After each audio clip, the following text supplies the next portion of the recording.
Chris Berman, Rick Sutcliffe with you here in the top of the second inning. A high noon start here in Chicago between the White Sox and the Mariners, and a long looping ball one from Mike Sorotka to yesterday's hero, Edgar Martinez.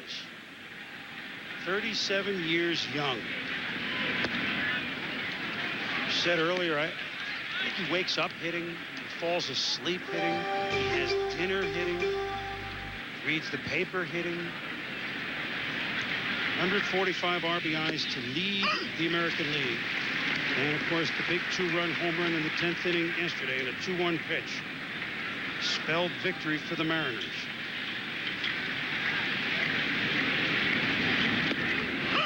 That's a nice-looking pitch on the outside corner. Sut 2-2.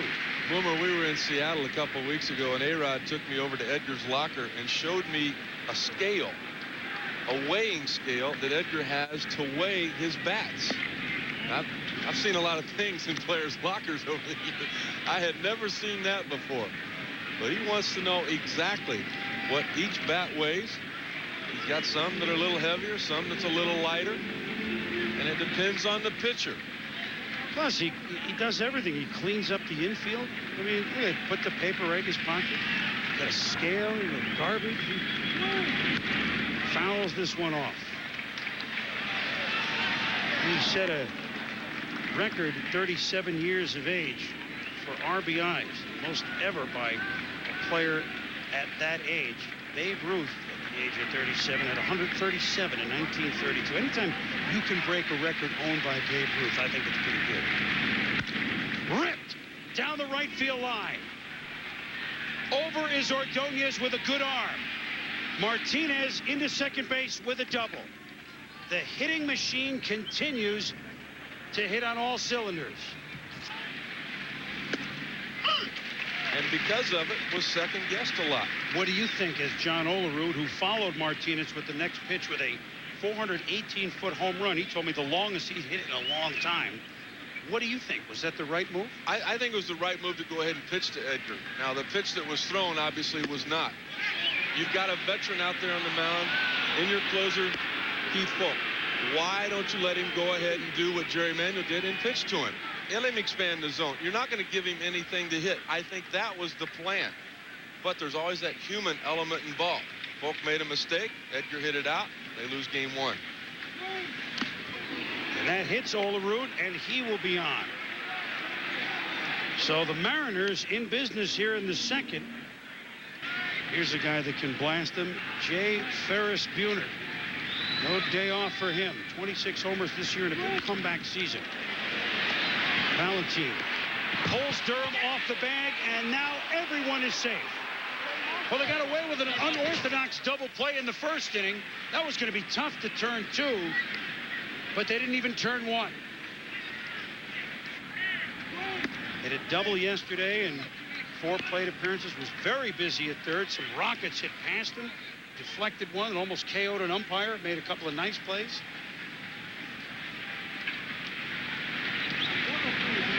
Big opportunity with a 28-year-old third baseman.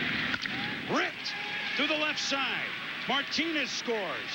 Olerud being held up. So checkerboard baseball, but the Mariners have tied it. This is Dan Wilson. Did not start yesterday, got in later.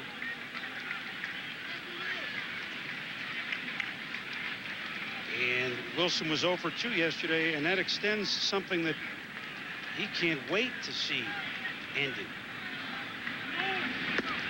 He is 0 for his last 32 postseason at-bats. His last hit came in the '95 Division Series, Mariners against the Yankees, breaking the mark set by starving Marvin Owen. You played with him, Rick, on the 34-35 Tigers. Come on. All right, we both followed him in Waterbury, okay? There you go. Okay. So, whereas yesterday, as the count is 2-1 with the bases full and 1 run in. Whereas yesterday, Lou Piniella gambled, and I won't elaborate this point at this moment.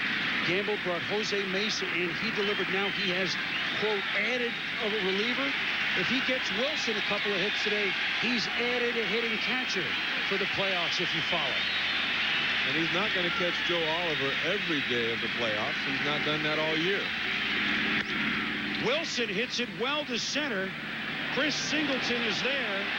Tagging is over. Here's the throw. It's cut off, and they do not get the runner at second base. 2-1 Seattle. So not a hit, but a key RBI and a sac fly for Dan Wilson. And that brings up Mark McLemore with 2 men on and just 1 out. And it was that sac fly that the Chicago White Sox were not able to get in the bottom of the first inning when they had a runner at third.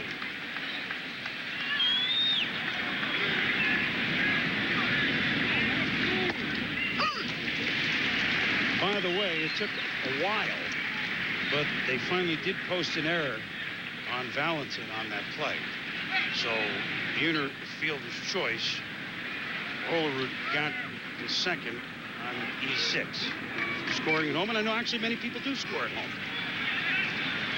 You had it written down. That wasn't a base hit. I know what it wasn't. Slow chopper, and this is going to be trouble. Herbert Perry in. But they do get McLemore. I thought he might beat that out. Must have got a slow start out of the box. It was that cut fastball in on his hands, Boomer. They call that the saw blade. A lot of times it will cut your bat in half. One thing it does, though, it keeps a right-hander in the box a lot longer. McLemore, a switch hitter, look at him. He almost collapsed there. He did not get out of the box in a hurry. Herbert Perry makes a real nice play. Mike Soroka needs his infield defense, particularly on the left side there at third and short. A nice play by Herbert Perry, but it was an error by Valentin that set up this big inning. Mike Soroka needs to retire Ricky Henderson right here. 2 runs are in. A single would bring in 2 more. Swinging at the first pitch again is Ricky. And that's a foul ball as everybody gets tangled up over there. Buhner, Perry, umpire Rick Reed, third base coach Larry Boa is a basic speakeasy over there. Well, I just mentioned Buhner making a nice play at second base. With 2 outs right here, I mean, you get back to the bag, that all looks good, but how come you're not going home on that ball? I mean, that's 2 outs. The ball's put in play. You go.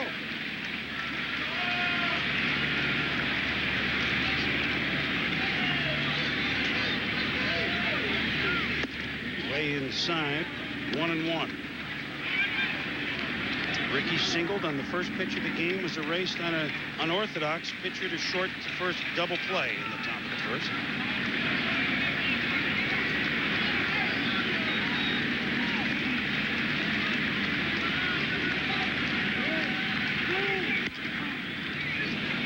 Lupert is second, and Ray Durham is there.